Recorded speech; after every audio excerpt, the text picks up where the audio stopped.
Shalom. Times like this, I really wish I spoke Hebrew. I have no idea what he just said, but I'm going to make a quick introduction before I begin the formal speech. In great gratitude to the Zeitgeist Movement Israel that have made this possible.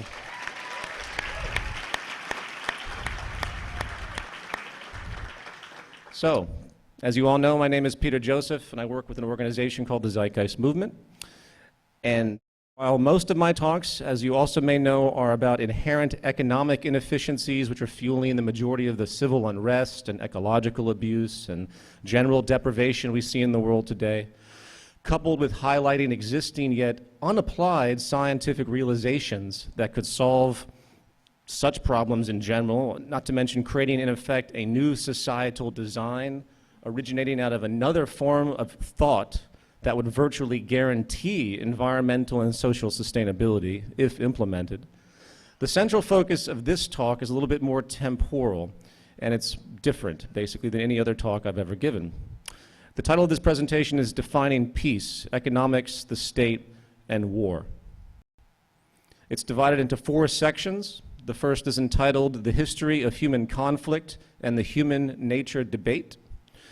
As the evidence will show, the stubborn concept that we humans are inherently and inalterably aggressive and territorial will be addressed, finding that early societies actually did not engage in mass warfare, and that most conflicts, especially the large-scale mobilization we see in the modern world, are actually the result of conditions, real or contrived, that lure the human being into a position of aggression.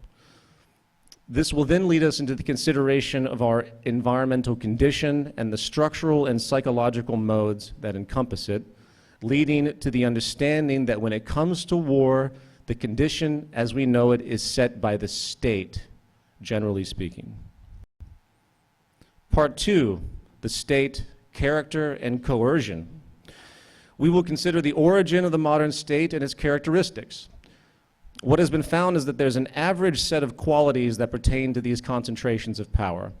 Moreover, and more profoundly, the influence of the state on the values of the culture will be addressed, especially regarding loyalty, patriotism, and in effect, how easy it has been for a very small number of political and invariably commercial interests to entice the public that their wars are moral, right, and beneficial. Then in part 3, the culture of war, business, ownership, and competition. A deeper look at the underlying conditioned motivation, which appears to have created the state and its power and the war propensity itself, will be considered. Focusing on the roots of our social system and how not only is war natural to the current economic methods we use, it is inevitable. In short, it will be expressed that the structural basis and resulting psychology that exists in the monetary market system of economics that governs the world today is the core driver of human conflict in the world overall. Then the final section, part 4, defining peace, a new social contract. We will consider the causal logic of what we have described prior in the sections, and in a basic reductionist method, deduce what societal characteristics actually support peace and what do not, and inevitably how we as a world society can reset our societal condition to allow for this newfound human balance before it's too late. However, before we begin, I need to address a broader issue that I feel is understated in the world, and it seems to sit at the core of society's historically lackluster inability to change, which I think we all might notice. Not only in the context of global warfare, which we see as almost natural in the world today, unfortunately, but also with respect to common sense social changes for the better, which are systematically rejected without legitimate logical defenses. Very simply, it appears that traditional sentiment is constantly in conflict with emergent knowledge. For example, once an ideological institution is established, usually with the basic consensus of the population at large, a time immemorial distinction emerges, which implies that this practice or belief is now empirical to the human condition and will last forever. We see this characteristic in religious, political, and economic thought most pervasively, but overall, no intellectual discipline or social advent seems to be immune. Even those who call themselves scientists, claiming to hold dear the vigorous ethic demanded by the scientific method, often fall victim to traditional biases and erroneous loyalties, skewing their findings. And those loyalties are almost always born out of traditional, customary culture and its dominant institutions with which those personalities are groomed. I think Dr. Gabor Mate put this issue very well. It is simply a matter of historical fact that the dominant intellectual culture of any particular society reflects the interests of the dominant group in that society. In a slave-owning society, the beliefs about human beings and human rights and so on will reflect the needs of the slave owners. In a society which is based on the power of certain people to control and profit from the lives and work of millions of others, the dominant intellectual culture will reflect the needs of the dominant group. So if you look across the board, the ideas that pervade psychology, sociology, history, political economy, political science, fundamentally reflect certain elite interests, and the academics who question that too much tend to get shunted to the side or to be seen as sort of radicals. A cursory glance at ideas which were once considered absurd, impossible, subversive, or even dangerous, which later evolved to serving human progress, shows a clear pattern of how wrong we can be in our loyalties. Hence, it is axiomatic to say that many ideas which will enable progress and benefit society in the future will be hideously opposed and fought in the present day. And it seems the more broadly beneficial the new idea in hindsight, the worse the initial reaction is by contemporary culture. A classic case in point is the gruelingly slow recognition of the mechanistic nature of scientific causality in the world. An understanding and method, by the way, which has literally facilitated every single attribute of human progress in history, from the solutions of disease resolution to the advent of abundance-producing technology, to our understanding of the human condition itself and how the planet works. The scientific method, which is really the materialization of logic and application, was not only met with the most heretical condemnation by those institutions of political and religious power historically, it is, I'm sad to say, still rejected today in many areas of thought and application. Anti-science perspectives tend to reside with issues of supposed morality, argued in a vast wasteland of subjective perspectives. A classic example is the highlighting of technological advances that have been used for detrimental purposes, such as weaponry, which of course clearly has nothing to do with technology, but with the distortion of motivation by the culture who's using it. A more sophisticated claim is that the scientific method is simply not objective. You will find this view held by early Western philosophers like Thomas Hobbes or Robert Boyle, if you're familiar. Now here I can actually find some sympathy, but only with respect to a certain irony, given the ongoing interference of cultural victimization on the outcome of ostensibly scientific conclusions, as noted before. So-called scientists are not to be confused with the method of science. Again, very often the cultural influence and deposits of value are simply too strong of a bias to allow for the objectivity required. And the more controversial the new scientific finding, the more dissonance usually occurs. And that's what the historical record shows. In a classic text by authors Cohen and Nagel entitled simply An Introduction to Logic and the Scientific Method, a book I recommend, this point was very well stated with respect to the process of empirical logical evaluation and its independence from human psychology. It states, the logical distinction between valid and invalid inference does not refer to the way we think, the process going on in someone's mind. The weight of evidence is not itself a temporal event, but a relation of implication between certain classes or types of propositions. Of course, thought is necessary to apprehend such implications. However, that does not make physics a branch of psychology. The realization that logic cannot be restricted to psychological phenomenon will help us to discriminate between our science and our rhetoric, conceiving the latter as the art of persuasion or of arguing so as to produce the feeling of certainty. Our emotional dispositions make it very difficult for us to accept certain propositions, no matter how strong the evidence in their favor. And since all proof depends on the acceptance of certain propositions as truth, no proposition can be proved true to one who is sufficiently determined not to believe it. And what is it that comprises that force that stops what we would call objective thought?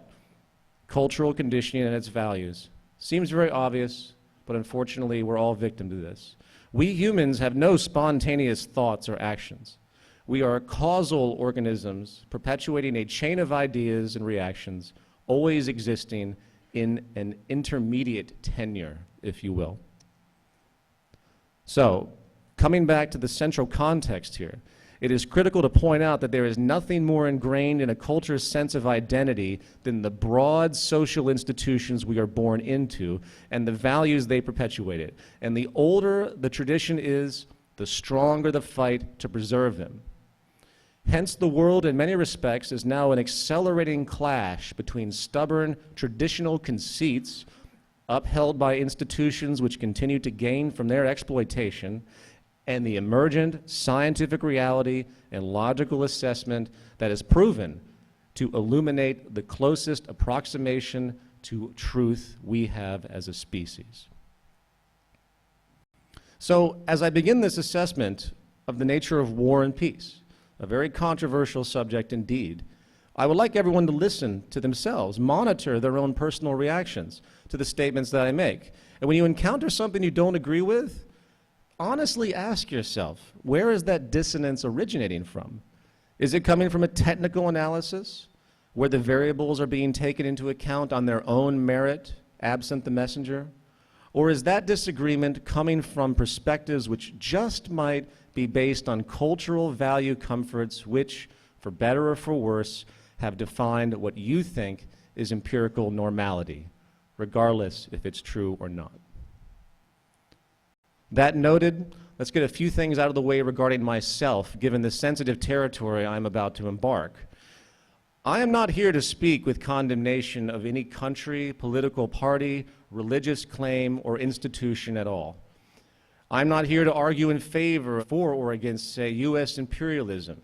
I'm not here to even inflame bias in the Israeli-Palestinian conflict, nor am I here to pose judgment on any party or power explicitly, despite the endless notable atrocities illuminated by history.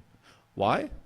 Because when it comes to change, and I mean real change, all currently received angles of common debate and their postulated inner system solutions in the box are invalid when the broad context is understood regarding war.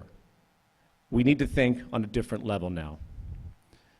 And given that frame of reference, I cannot logically be loyal to any country, of course. I have no loyalty to any person or guru or leader or any respect to submission. I hold no loyalty to any race, religion, political party, or established ideological creed. And most importantly, I hold no empirical faith of permanence in any assumption of supposed fact, historical, current, or future, beyond the understanding that all known human conceptions will evolve, change, refine from here until the end of our existence. The only constant is change.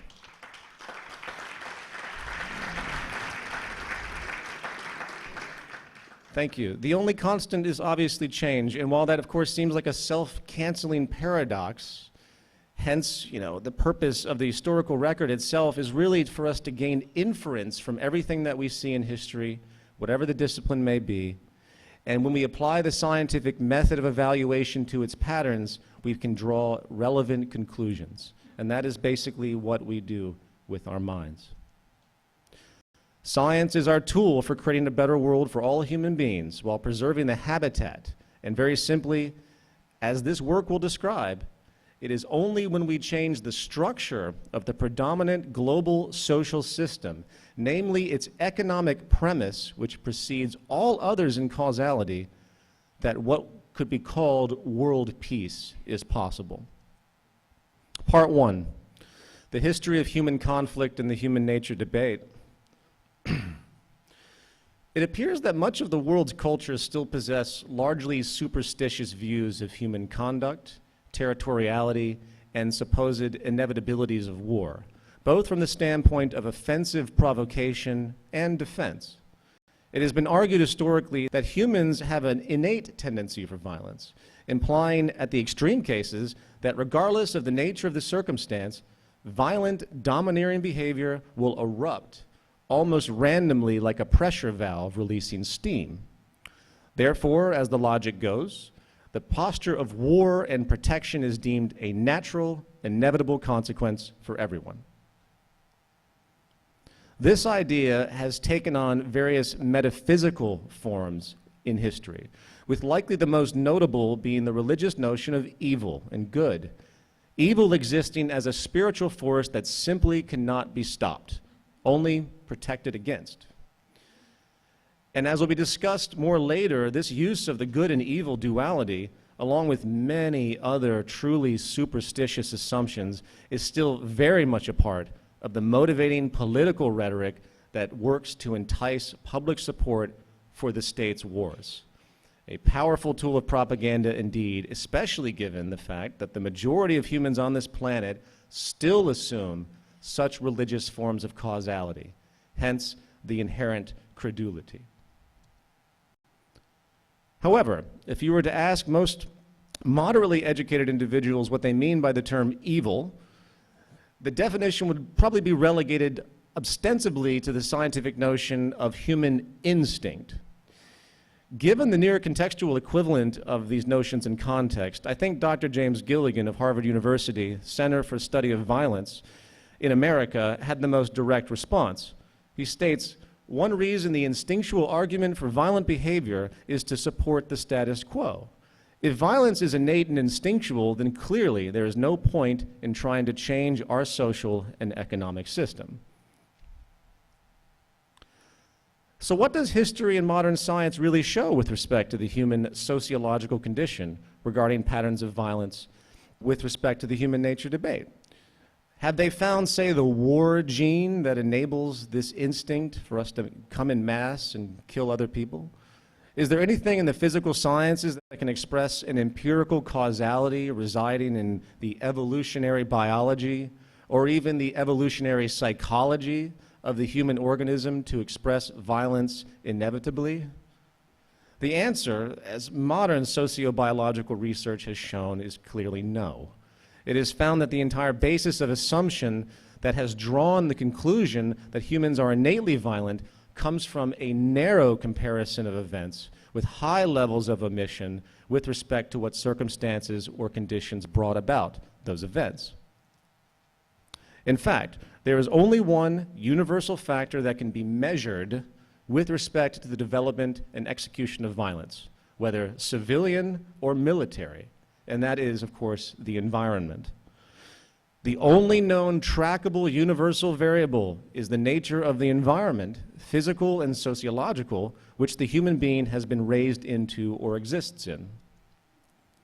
In fact, it is worth pointing out, at the very core of our human definition is really the environment itself, if you think about it, something I find quite interesting. As a species, our physical and hence mental facilities were selected and left remaining by biological evolution with respect to what best enables our fitness and hence survival. We are literally manifest of the physical environment and the natural physical laws that govern that environment. This is what evolution is, a shaping process of the universe to slowly conform new emerging entities to existing conditions so they work. This is why we exist on Earth and have the components we do, breathing air, versus existing on Venus, which if we had evolved there, we would have very, very different components to be able to survive there, if we could survive at all. Even our gene expression, which is assumed to be at the core of our supposed fixed human nature psychology, is actually controlled by environmental stimulus. something people don't talk about enough. For example, if you take a child at birth and place him or her in a dark room for a certain period, the genetic propensity to see will simply not develop. If you take an infant at birth and feed it and house it, yet never touch or give affection to that young infant, not only will that child not grow, it will likely die, because affection is intrinsic to the infancy stage of development, environmental influence. In the end, what is found is that the single greatest determining factor influencing the human organism in the long and short term is the environment around us, with our genes reacting to that stimulus within a certain range of possibility. And the more we learn about this relationship, the larger the range of possibility seems to reveal itself on many levels. And the largest range of possibility enabled by environmental causality is, of course, on the level of culture. When we realize the magnitude of cultural influence on human psychology and hence sociology, we are left with the glaring realization that the most profound imperative we have when it comes to changing human behavior is to change the circumstance we exist in, both with regard to primal core survival, such as access to the necessities of life and safety, to the subtle educational and cultural influences that shape the way we view the world and each other. Now, to be clear, that isn't to say humans do not have an evolutionarily derived nature. Our general instinct to live, to procreate, to even defend ourselves if threatened, most certainly we have these tendencies. We are not blank slates, and the consideration of our common auto-responses, or so-called instincts, are indeed still factors to consider in general in the equation. But the equation is so greatly skewed, and what has been found is that we have a predictable range of behavior based almost entirely upon the conditions present. And the difference, say, between one human being picking up a weapon and killing another in cold blood, as the institution of war formally demands, and one who chooses not to, is purely a cultural contrivance. What separates a serial killer who profiles a group of people for systematic murder and a soldier who does the same thing? Where does the moral line draw?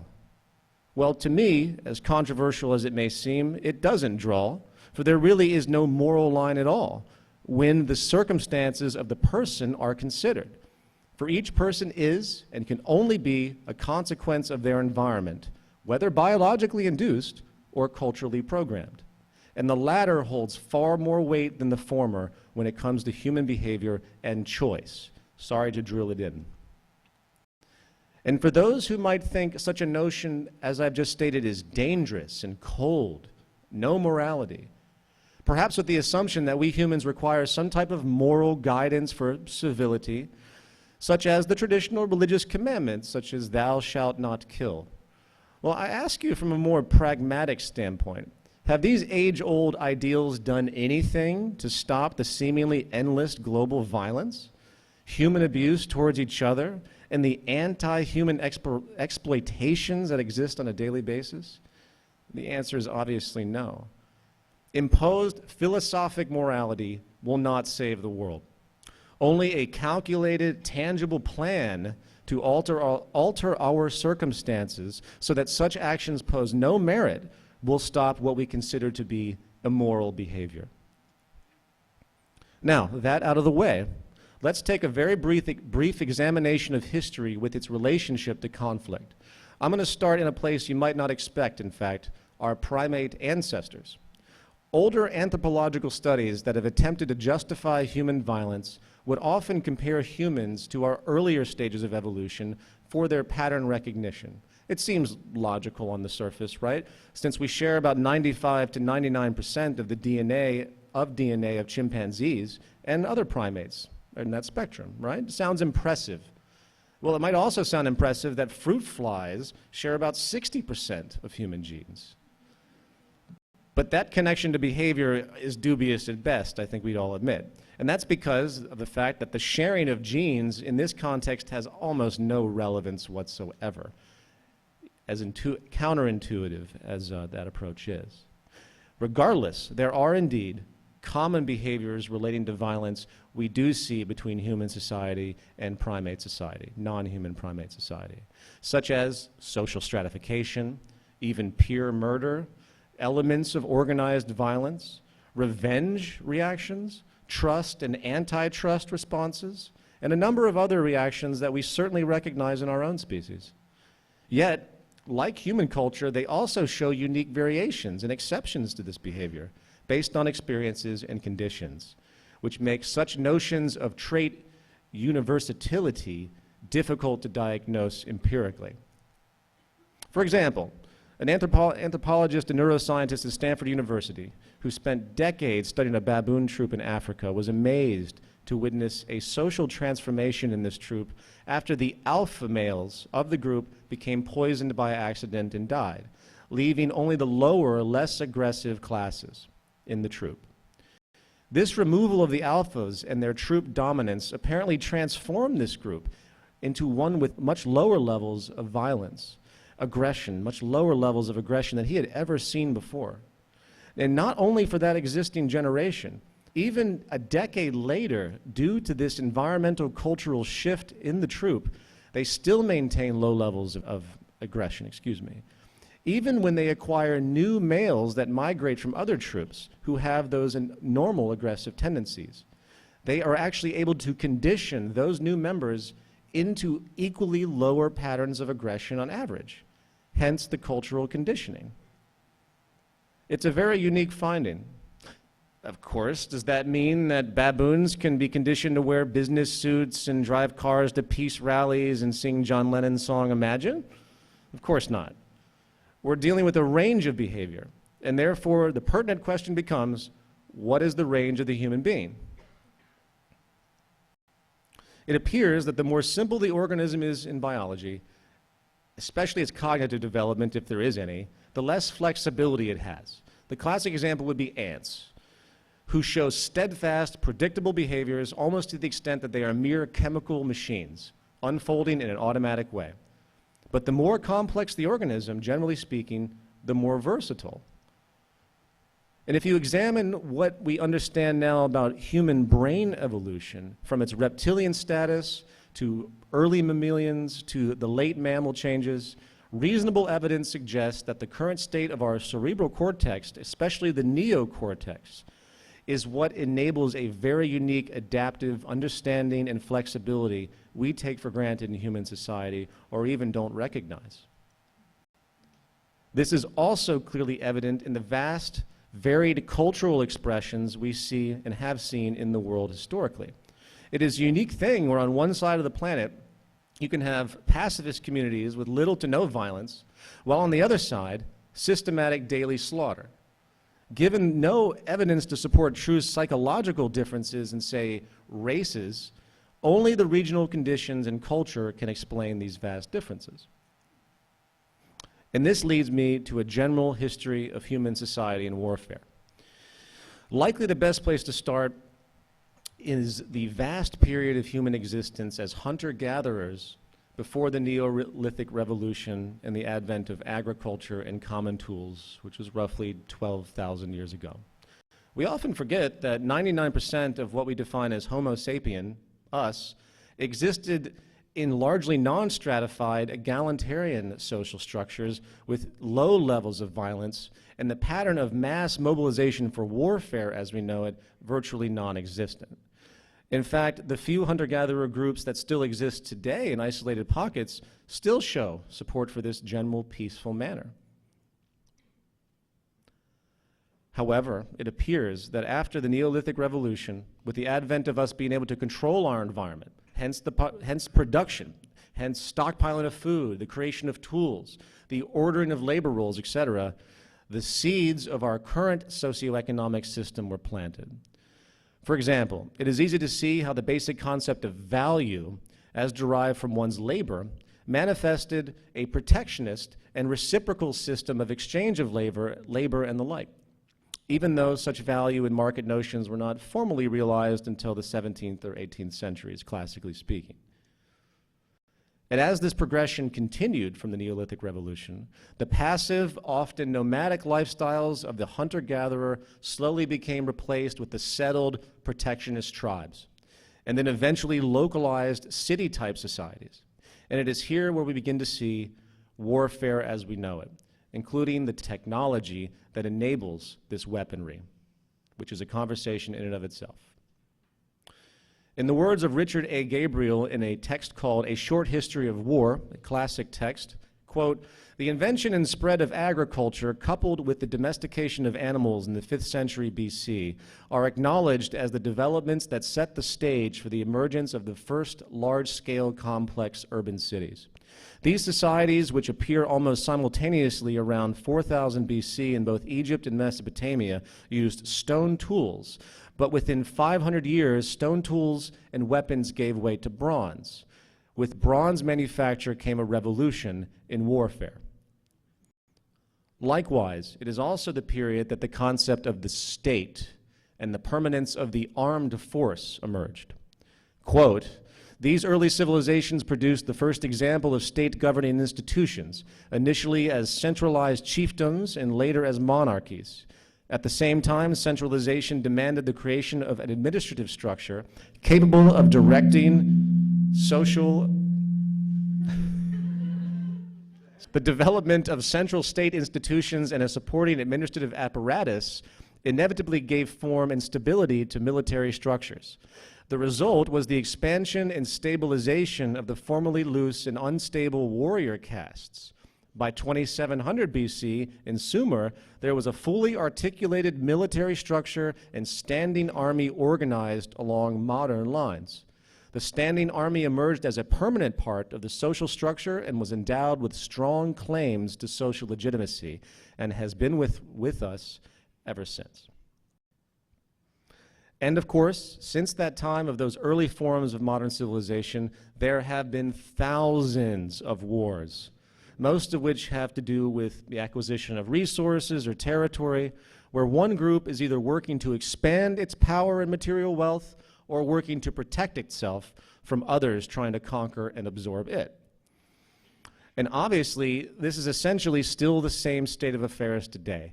And the question to be asked is, why the persistence of the tendency? Where is the root origin?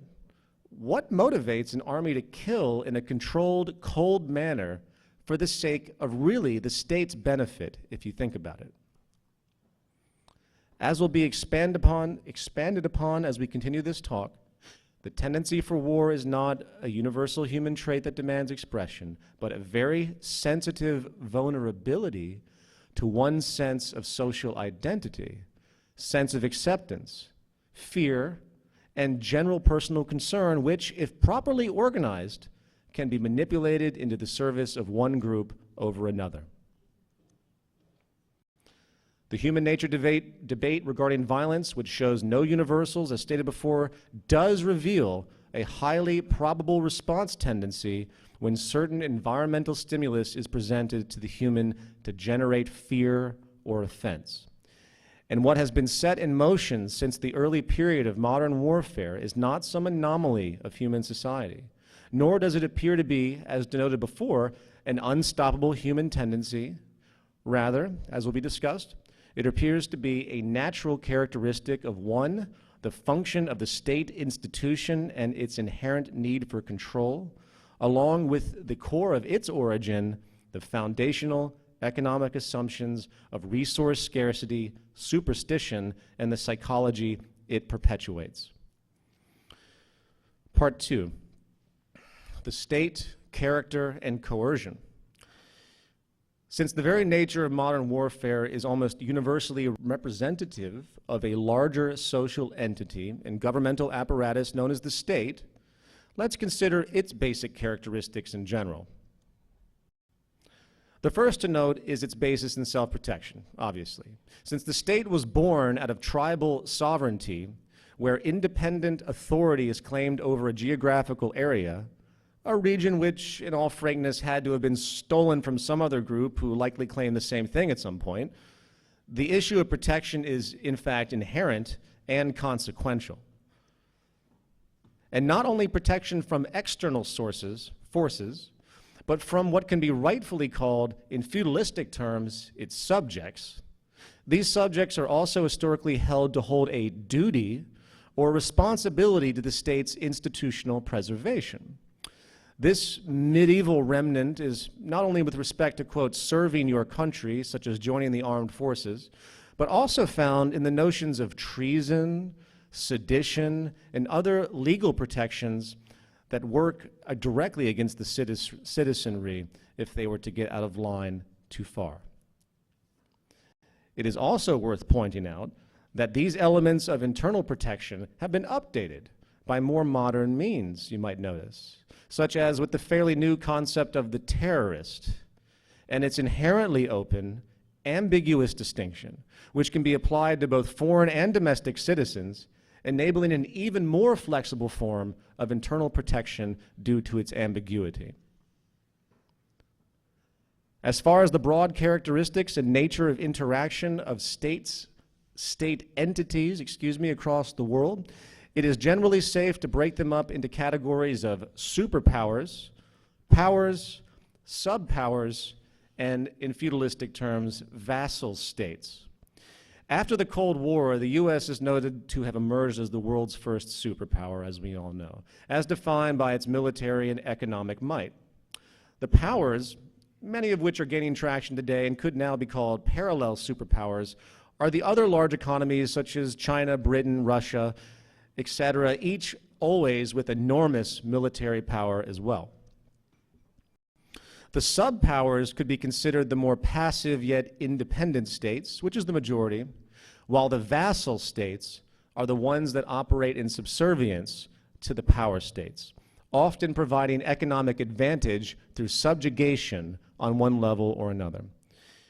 With respect to subjugation, this is a core characteristic of the predatory nature of the state institution, and it is worth pointing out that the tactics of subjugation, which is what in many ways facilitates the state's power status, have changed over time, in effect becoming more covert, if you will, in its warfare. In fact, it is interesting to note that some of these methods are not physically violent at all, at least not on the surface.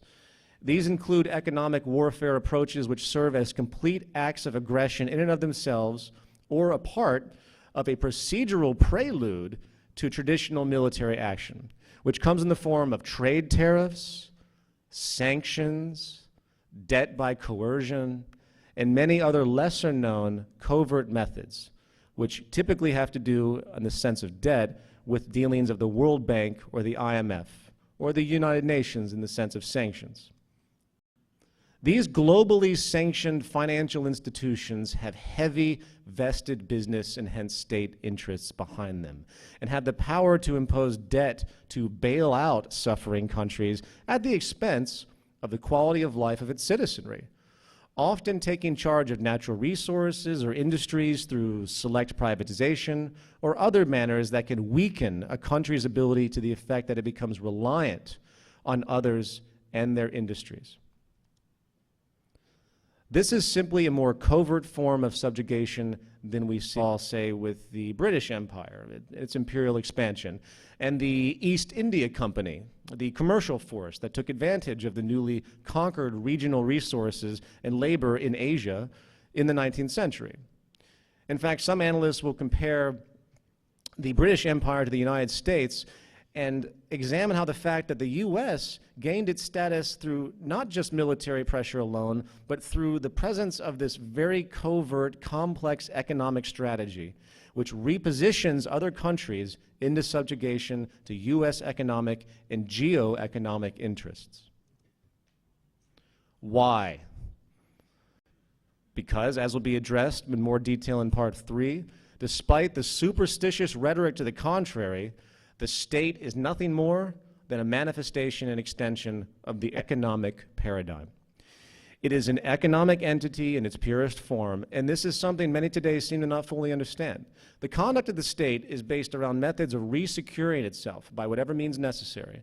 Those who condemn, for example, the United States as a corporate commercial state empire, as though such a disposition is an anomaly of state power behavior, are not taking into account the very economic premise upon which it is based, as we will discuss as we go along. Now, those basic issues aside, let's now hone more into the coercive tendency of the state with respect to its war posture. Since behind the state, as with any institution, are human beings and their values, the issue of mass conditioning to support the state's integrity is paramount to its survival. In fact, as history has shown, when it comes to war, the public at large rarely, if ever, initiates the original interest in conflict. Think about that. Only the politicians and their benefactors do. And then they work to entice their subjects for support.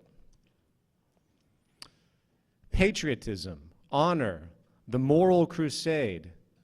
The first thing to notice about all state wars in preparation and their facilities is that they never express themselves as being offensive, only defensive. The common defense, as it's called. In the U.S., the Department of Defense is the name of our war ministry, really. Of course, it sounds noble, doesn't it? While also immediately implying the assumption of fear from the external. And while the general public sees this fear in a traditional, invasive sense, the more relevant fear is on the state level. It is discrete, and the fear has to do with the state power's fear of loss, the loss of power. Perhaps the best expression of this was exemplified in a work by former National Security Advisor Zbigniew Brzezinski. The Grand Chessboard was the name of his work. And this book details a series of extremely accurate observations and predictions with respect to what it will take for America to remain as the world's major power, specifically its necessity to control Eurasia and the Middle East. In this posture, the fear is generated out of an unargued assumption that American global leadership is the only way, and the chess game to preserve, as it were, always should be in our own favor, or else perhaps the world at large will suffer as a result. It's a classic imperialist apologist view, if you will, that we, the Americans, must take over everything because we know better, we and our allies, of course. And coupled with this fear-based assumption is that if the U.S. isn't the empire power, then another one, yes, will come along and hurt U.S. interests, which, of course, on the level of social maturity at this stage, happens to be true. And this is what Zbigniew Brzezinski argues. But at no point is there a viable reflection on social balance. It's simply not considered, which again is absolutely characteristic of the state entity as we know it and its foundation. So we shouldn't blame Brzezinski for his view. He is simply expressing what is sadly normality, even though, as we will describe, is wholly inhumane and extremely unsustainable. He states, America is now the only global superpower, and Eurasia is the globe's central arena. Hence, what happens to the distribution of power on the Eurasian continent will be of decisive importance to America's global primacy and to America's historical legacy.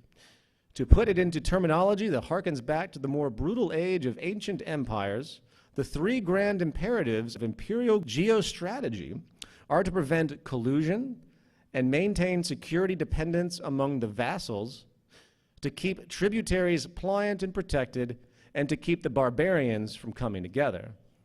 Henceforth, the United States may have to determine how to cope with regional coalitions that seek to push America out of Eurasia, thereby threatening America's status as a global power.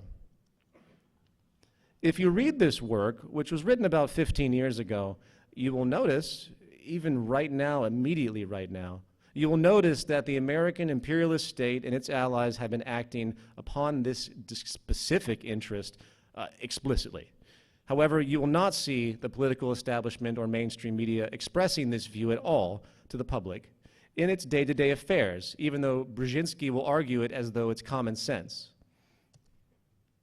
Rather, the media and the corporations, in effect, and the state go back to age-old tactics of psychological coercion, which is based entirely upon a metaphysical, fantasy kind of rhetoric which utilizes ideas such as faith and moral good, patriotism and the idea of honor, fear and common defense, and other largely empty concepts, which serve only to mobilize the population to support the interests of the warring party.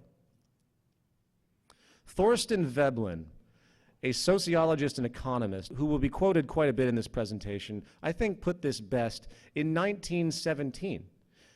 Quote, "Any patriotism will serve as a ways and means to warlike enterprise under competent management, even if the people are not habitually prone to a bellicose temper.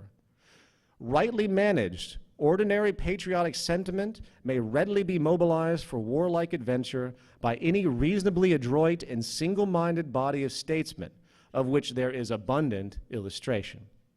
And yes, abundant illustration indeed, for at the core of all social motivation for war rests a subset of such intangible values, which are in all reality exceedingly xenophobic and neurotic and irrational. Veblen continues, quote, "It is also quite a safe generalization that when hostilities have once been got fairly underway by the interested statesmen, the patriotic sentiment of the nation may confidently be counted on to back the enterprise, irrespective of the merits of the quarrel." I think this is best exemplified today with the common American phrase, which probably carries over to other countries, "I'm against the war but support the troops." This is what could be called classic Orwellian doublethink and has been very effective in reducing public outcry, which then plays into the concept of honor and in turn the very sacrificial nature of the soldier entities themselves. And here is where the ceremony and elaborate costumes, medals, authority appearances find their place. Honor is formalized through ceremonials and medals and postures of respect, events and other adornments which impress the public as to the value of the actions of the soldiers, and hence the value of the war that they represent in general. This also creates a cultural taboo, where naturally to insult any element of the war apparatus can be seen as showing disrespect to the sacrifice of the armed forces and their honor, hence reinforcing the broad illusion that the initiation of wars are noble acts with noble participants. And of course, paired with the notion of honor and the effect of what it represents, resides the ultimate tool of the crusade, in effect, morality. Veblen continues, quote, "Any warlike enterprise that is hopeful to be entered on must have the moral sanction of the community or of an effective majority in the community. It consequently becomes the first concern of the warlike statesman to put his moral force in train for the adventure on which he is bent. And there are two main lines of motivation. One, the preservation or furtherance of the community's material interest, real or fancied, and two, vindication of the national honor. And these should perhaps be added a third, the advancement and perpetuation of the nature's culture." And this last point on the perpetuation of the nature's culture is best exemplified by the Western imperial catchphrase of seeking to spread freedom and democracy in a metaphysic religious notion, pure and simple. The actual meaning of this poetically fanciful yet entirely empty phrase has more to do with the perseverance of private interests and their freedom than some moral objection to another country's supposed inhumanity and the interest to liberate them or whatever. In fact, it is no different than the infamous ideological crusades during the Middle Ages, which always had an underlying material and territorial interest for the benefit of the few behind the scenes, despite the religious overlay we hear more so in history. In fact, as an aside, I can think of nothing more powerful than the mobilization of religious moral values in service of the few who actually gain from the war enterprise. And the notion of freedom and democracy is equally as persuasive as the historical notion of one religious group seeking to save another by invasion and subjugation. I hope that connection is made. That acknowledged, let's consider the general unfolding now of the war venture. With the seed of patriotism and ongoing reinforcement of sentiment in a given population whose political constituents seek to motivate for war, the first step is usually an event that creates a direct imposition of fear, best coupled with a violation, of course, of the national honor metaphysic. Zbigniew Brzezinski understood this well, and he stated on the issue, quote, "The attitude of the American public toward the external projection of American power has been much more ambivalent.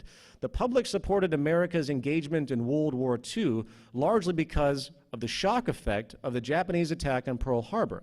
And as America becomes an increasingly multicultural society, it may find it more difficult to fashion a consensus on foreign policy issues, except in the circumstance of a truly massive and widely perceived direct external threat." And again, this can be not only a threat in a real sense, but also a metaphysical one, in the sense of intangible moral honor or outrage. And if we go through history, say the United States wars, as an American, this is the history I'm most familiar with.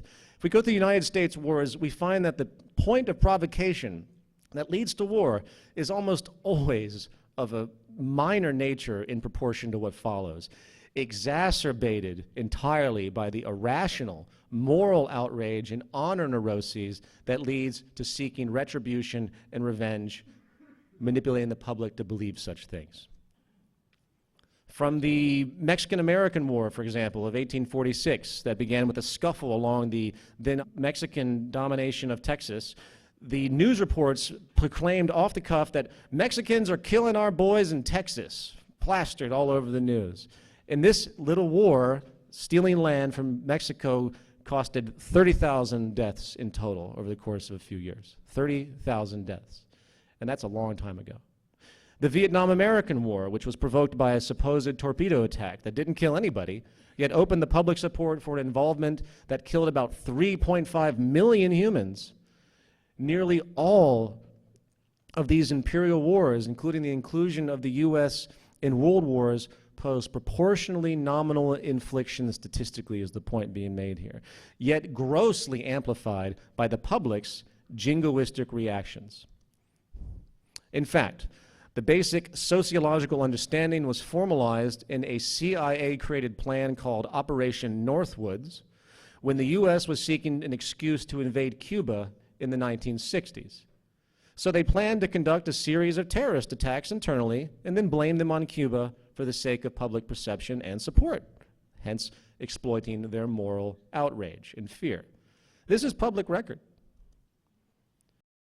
And of course, dare I add, the king of all modern religious events, one that provoked every level of moral outrage, honor, patriotic neuroses, and the like, the events of September 11th, 2001, proves beyond any doubt that the causality of a given provocation need not have any true bearing on the actions that follow by the state, given enough shock and jingoistic fervor.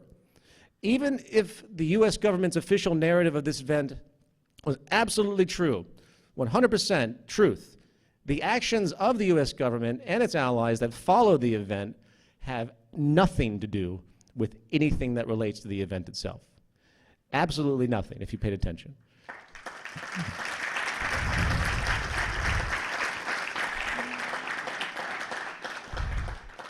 It merely opened the floodgates of patriotic retribution and allowed for a virtually open palette of imperial mobilization. In fact, back to the broader point of state character, beyond the U.S., the acts of 9/11 also opened the floodgates for a broader redefinition of terms for almost every power structure in the world, if you think about it, because intrinsically, the power structures of the world, the state entity, are self-contained in their very definition. They don't really care about any other country, and they really don't care about their population. It's not a moral thing. It's the way that they've been constructed. So from Turkey to Russia to Israel to the UK, you name it, the benefit of 9/11 was massive to the state in hindering the public, the external, and engulfing its power, and exacerbated it, excuse me. And for the record, there is no war on terrorism. There can be...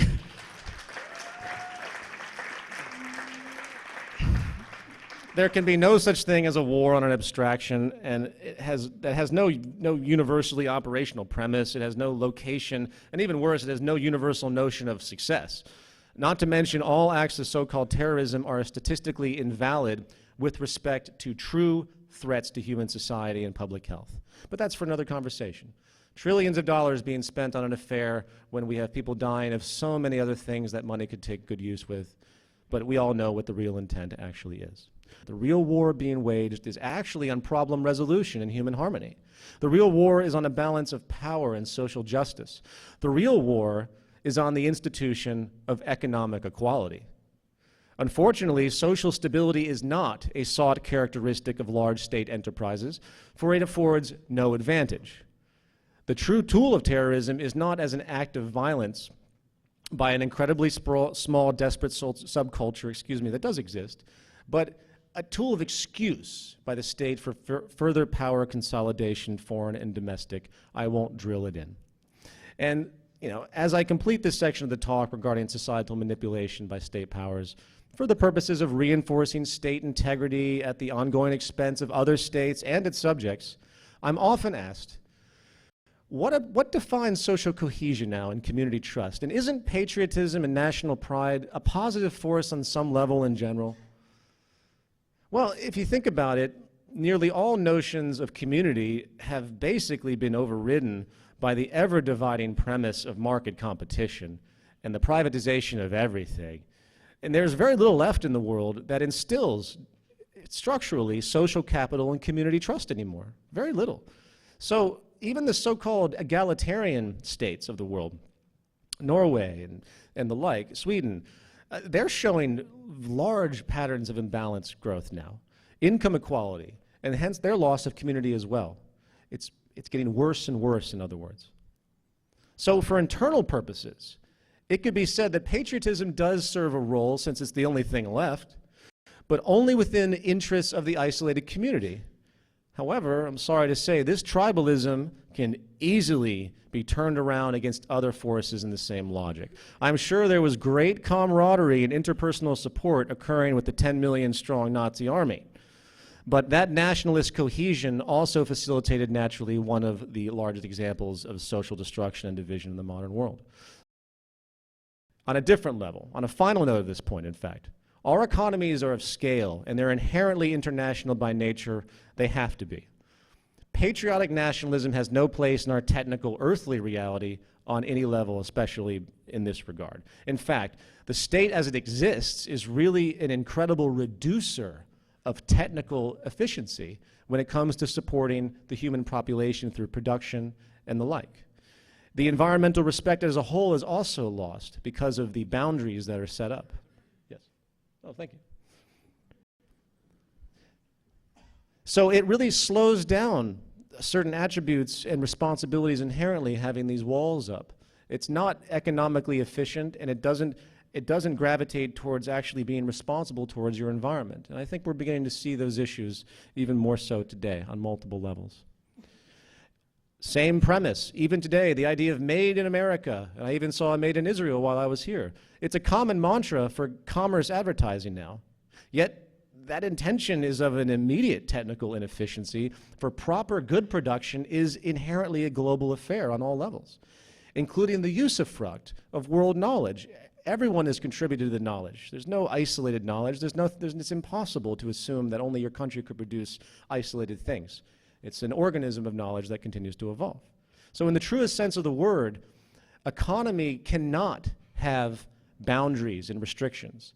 It's simply too inefficient. You can operate that way, but you're not actually operating in the true sense of earthly management, which is what an economy is, hence the reduction of waste. So, patriotic nationalism is not only dangerous, it's technically inefficient. True social cohesion can only truly be sustained on the human scale globally, with our loyalties to each other and the habitat and the natural laws of nature. A technical reality, by the way, not a poetic one. Otherwise, you will have nothing but conflict, inefficiency, and degradation, which is exactly what we have now. In the words of Albert Einstein, nationalism is an infantile disease. It is the measles of mankind.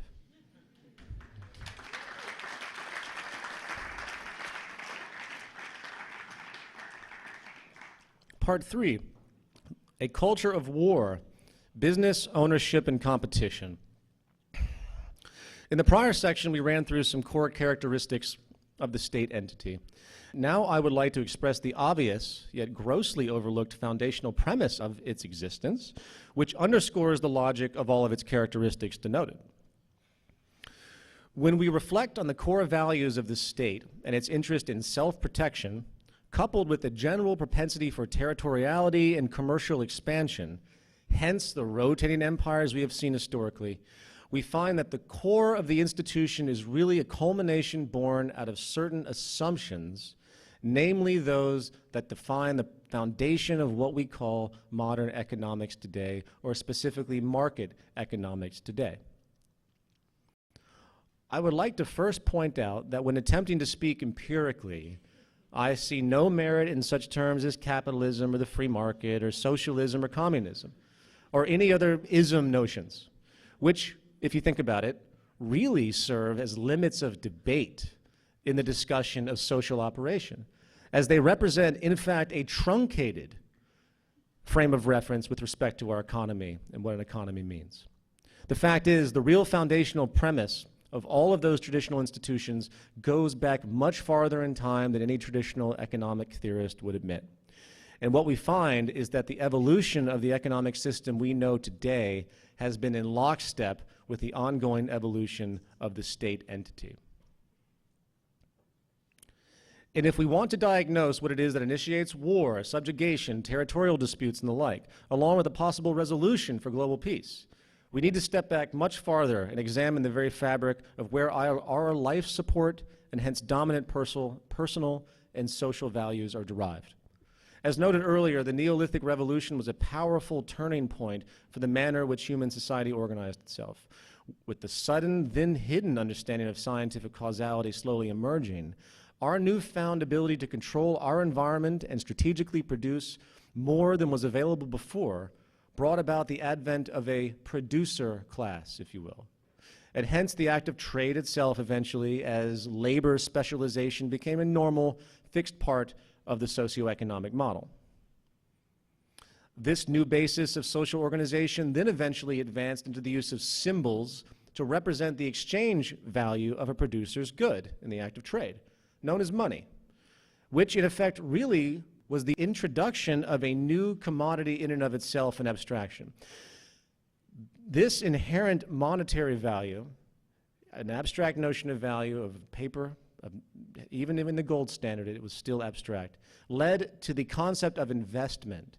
And labor slowly became more and more centralized as the corporation or plant was owned and facilitated by the investor class that dealt with the money in and of itself, that could buy the producer. And then, as the natural advancement in science and technology slowly reduced the need for humans as a producer, mechanization, evolving new novel concepts of service and production for the sake of maintaining the now established labor system, a transformation has occurred where the original role of the person has deviated from being a producer harnessing direct trade for personal interest to a vehicle of servitude to the interests of the investment and ownership class. And now today, as a consequence, the most rewarded form of social participation, which, as an aside, actually has zero bearing on the life support processes of the original economic premise itself, is investment. And as will be reiterated in a moment, this consequential ownership class is what currently runs the world, colloquially speaking. Sociologist Thorstein Veblen summarizes this issue from a slightly different angle, but in a very acute way. Quote, "The standard theories of economic science have assumed the rights of property and contract as axiomatic premises and ultimate terms of analysis, and their theories are commonly drawn in such a form as would fit the circumstances of the handicraft industry and petty trade." What he means by that, as a side, are the simplistic notions of the producer early on before modern technology. Continue. "These theories appear tenable on the whole when taken to apply to the economic situation of that earlier time, in virtually all that they have to say on questions of wages, capital, savings, and the economy, and the efficiency of management and production by the methods of private enterprise resting on these rights of ownership and contract and governed by the pursuit of private gain. It is when these standard theories are sought to be applied to the later situation, which has outgrown the conditions of handicraft, that they appear nugatory and meretricious. The competitive system, which these standard theories assume as necessary conditions of their own validity and about which they are designed to form a defensive hedge, would, under those earlier conditions of small-scale enterprise and personal contract, appear to have both a passably valid assumption as a premise and a passably expedient scheme of economic relations and traffic. He continues, under that order of handicraft and petty trade that led to the standardization of these rights of ownership in the accentuated form which belonged to them in the modern law and custom, the common man had a practicable chance of free initiative and self-direction in his choice and pursuit of an occupation and livelihood, insofar as rights of the ownership bore in his case.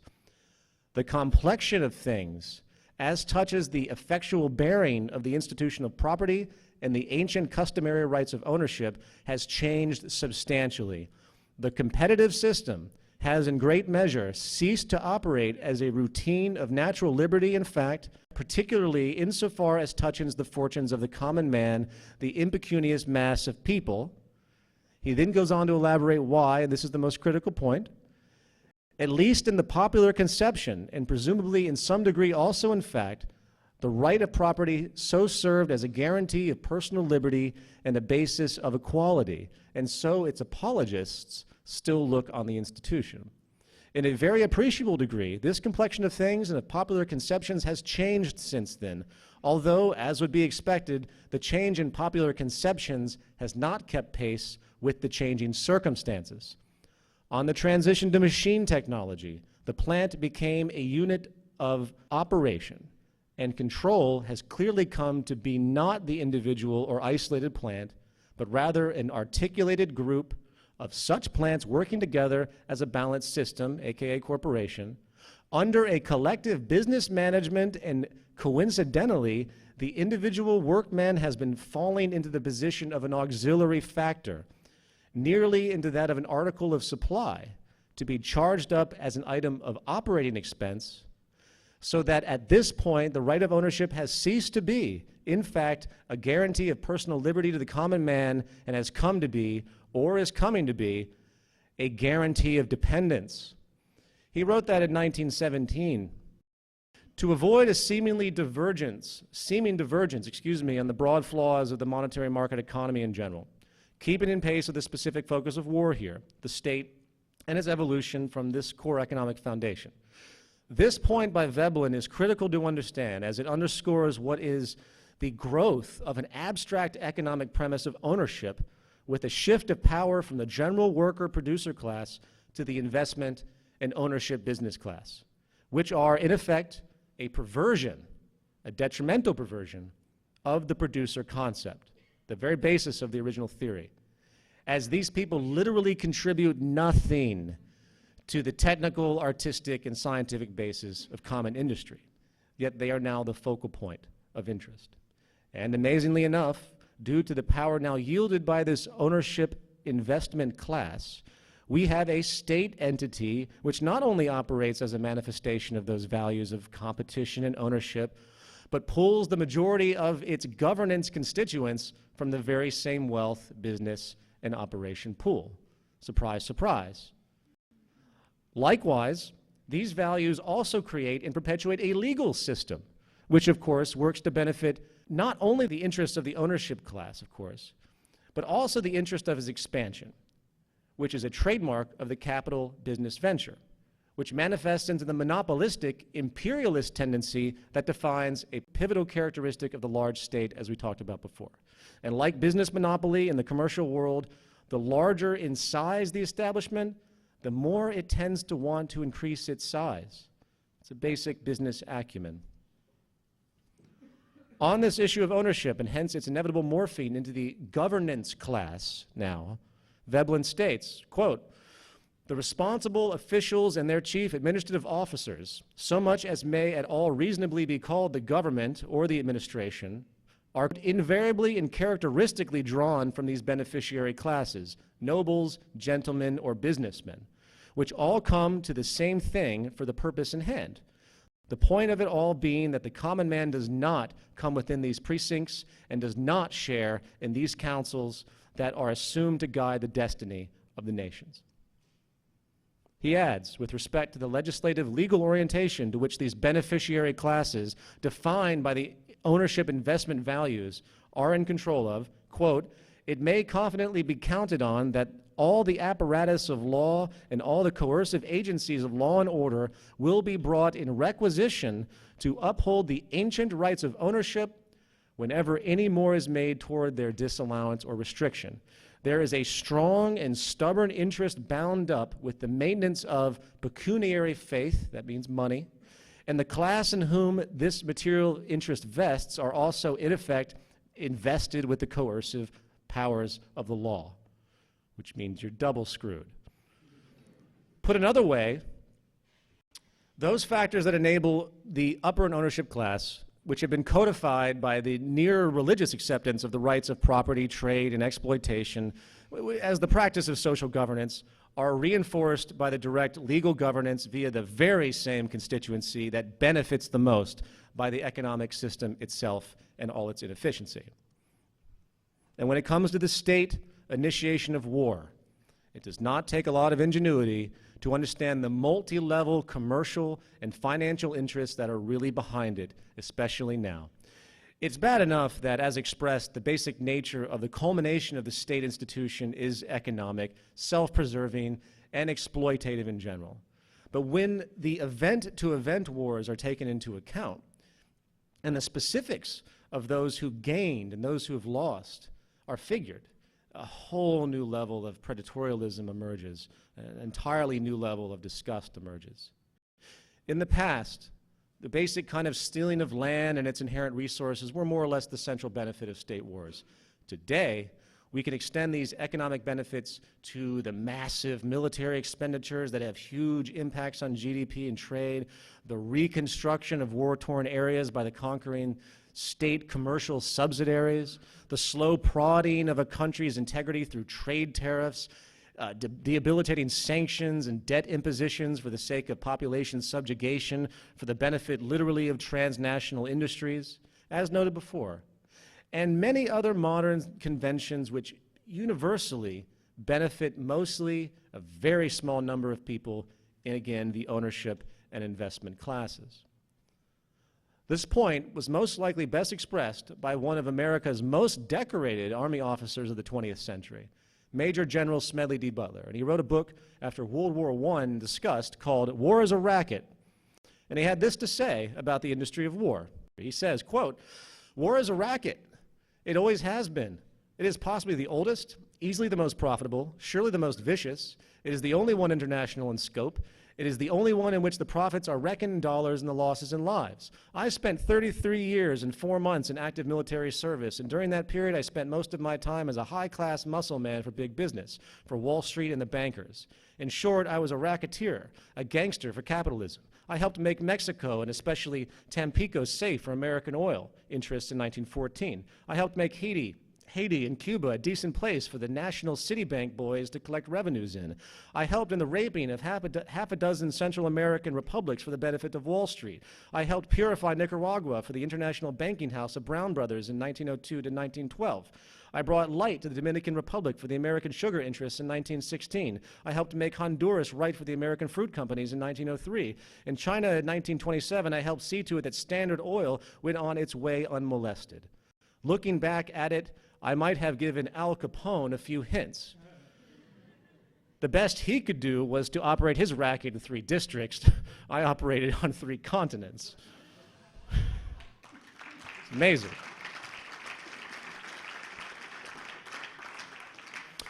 Now, I'd like to conclude this section by pointing out that this analysis is, of course, taken a very broad view for the sake of the global audience that this lecture hits and the relevance as it is in its broadest scheme.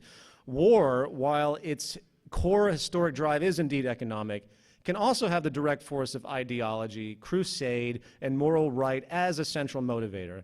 not only with respect to public sanction, as noted before, but also as an active component of the motivation on the state level. However, this is the exception, not the rule. And even with the ostensibly driven religious foundation of, say, the State of Israel, and the assumed divine right it has as a backdrop for its claim of ownership against Palestine, the deciding factors are still to be found as economic in operation at the core level. And as will be noted in the next section, peace will likely not come from the interaction of any state or any level of governance by the ownership class and beneficiary class. It will come from the people, its subjects.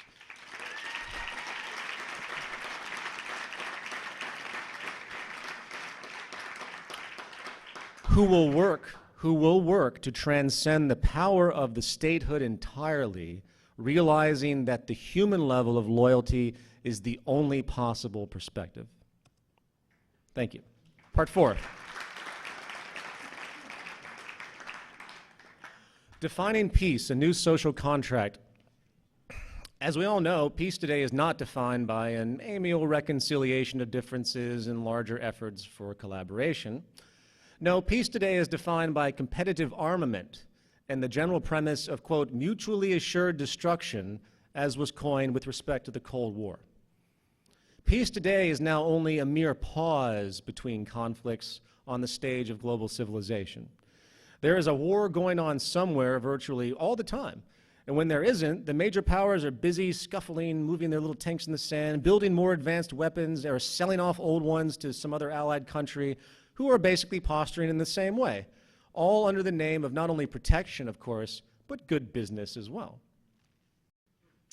Military establishments today have at their disposal the most advanced proprietary forms of technology, employing some of the best scientists on the planet in this venture for orchestrated death.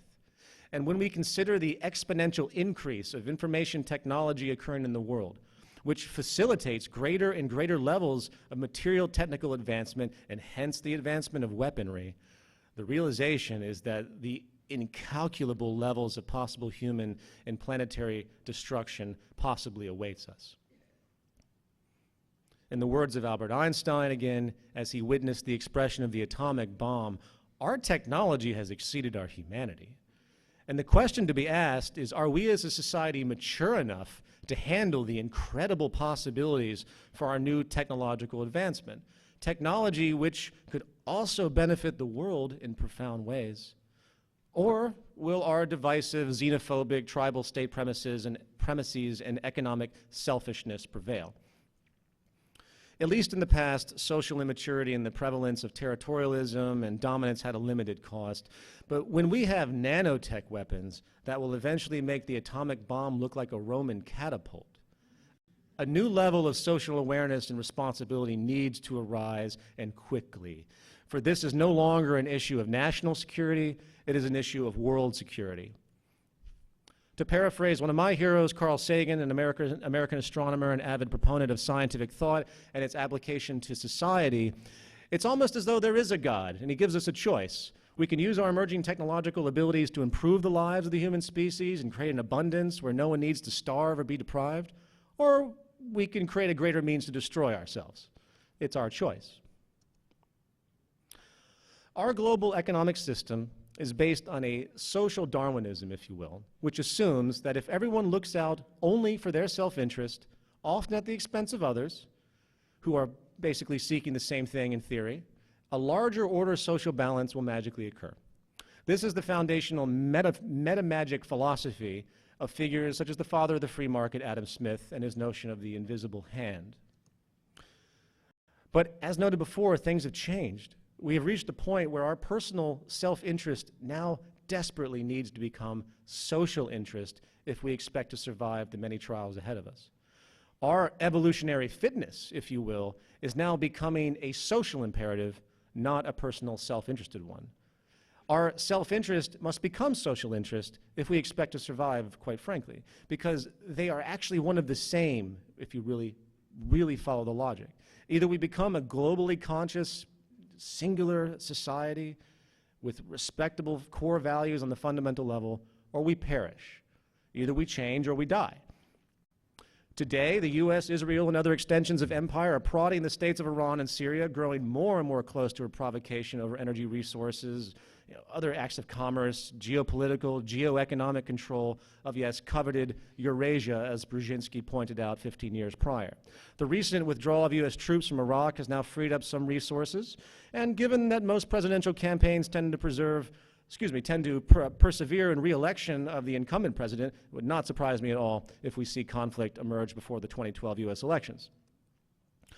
However, Iran is not Iraq, and it is in tight economic balance with Russia and China, the two other superpowers, with enormous military capacity. And it is not out of the question to foreshadow that any invasion of Iran will quickly generate a global destabilization of power to which something of a world war could commence. If you examine the military expenditure of the large powers, you will see an upward curve accelerating in most cases over the past decade. Military trade agreement of these powers, such as the recent selling of $30 billion of arms to Saudi Arabia, revealing a growing intent. On the other side, Russia continues to sell arms to Syria, another state in the crosshairs of U.S. empire.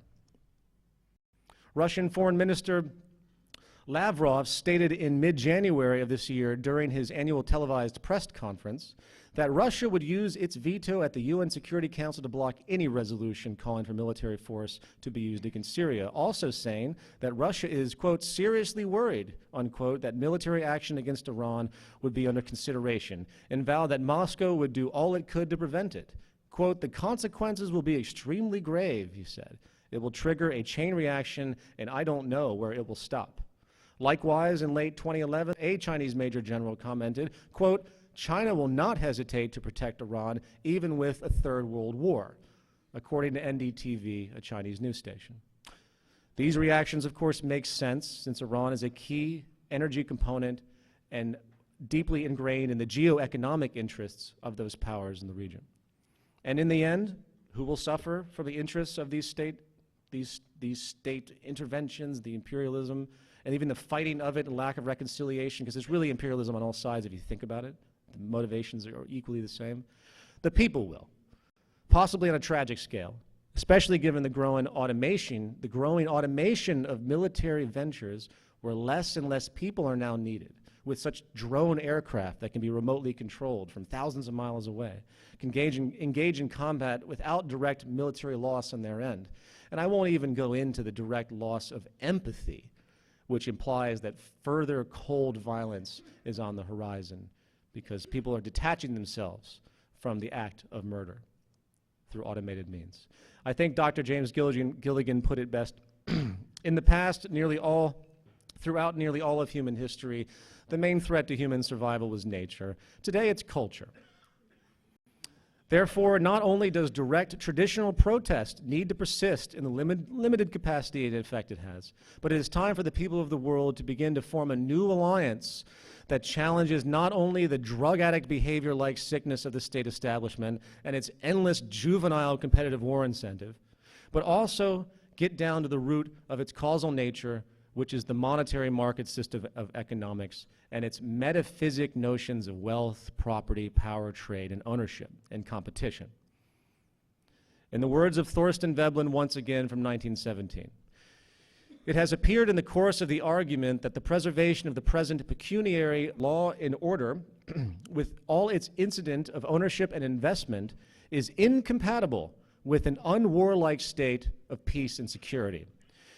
This current scheme of investment, business, and industrial sabotage should have an appreciably better chance of survival in the long run if the present conditions of warlike preparation and national insecurity were maintained, or if the projected peace were left in somewhat problematic state, sufficiently precarious to keep national animosities alert, and thereby to the neglect of domestic interests, particularly of such interests as touch the public well-being.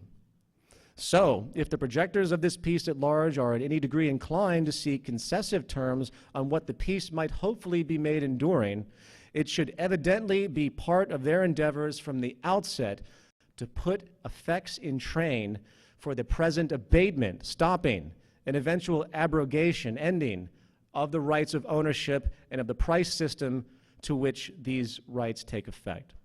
In other words, to restate, Peace is not characteristic of the current model of economic practice, and hence the question then becomes, what form of economic model, if there even is one, would inherently reward state of peace by its very construct?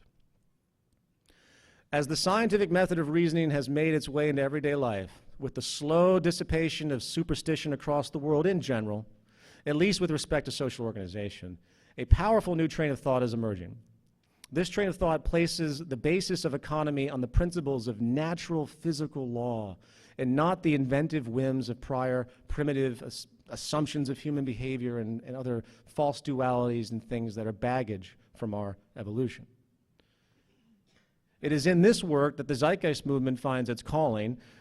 The revolution of our economic premise from superstitious to scientific will not only transcend the grand failure of war, the state power neuroses as well, while overcoming the grand inefficiencies associated. It will enable and reinforce a world of human betterment beyond anything we've ever seen, environmental and social respect, which is desperately needed, a material abundance that our technology could create if we decided to allow it to, something that the world has never seen. Just as we had a great social paradigm shift after the Neolithic Revolution, we are on the edge of an equally strong shift of consciousness as we inch into an age of post-scarcity and global collaboration. Today, there is no technical reason for any human being to starve, to be without housing or clothes, to not have advanced education and high public health, both physical and mental. If we can transcend this dark period which we currently reside, future civilizations will surely look back in horror at the enormous insanity of our actions, fears, and arrogance. Perhaps a new term will be coined to describe the age that we live in. I would suggest the age of ignorance. In conclusion, I will make one final point with respect to the overcoming of this war machine. It will not come from the state, or as they say, speaking truth to power, nor will it come via the ownership investment classes that control it, that have engineered the functioning of society as we see it. Peace, world peace, will come from a global rise in public solidarity on the human civilian level, and it will come for a mass rejection of the distorted values and manipulation tactics coming from the state and its commercial values. It will come from a worldwide movement, absent borders, racial notions, or political or religious parties, to be based rather on the immutable common ground we all share as a species, which simply says, no, we are not going to play this game anymore. And as the world is falling apart around us with the growing unemployment, the resource depletion, the boundless debt expansion and collapse pressure, all of which can further fuel, of course, the motivation for international warfare, as history has shown, there is likely no greater time in modern history than to stand up and begin to do something in a very active way. 1% of the world stand in control over 99% of the population in the broadest concept. And I really personally can't wait to see the look on their faces when 99%, the 99%, realize how much power that they really have.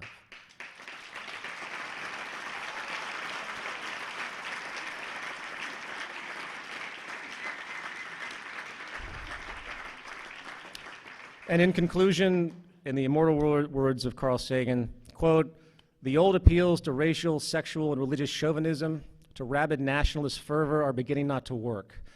A new consciousness is developing which sees the earth as a single organism and recognizes that an organism at war with itself is doomed.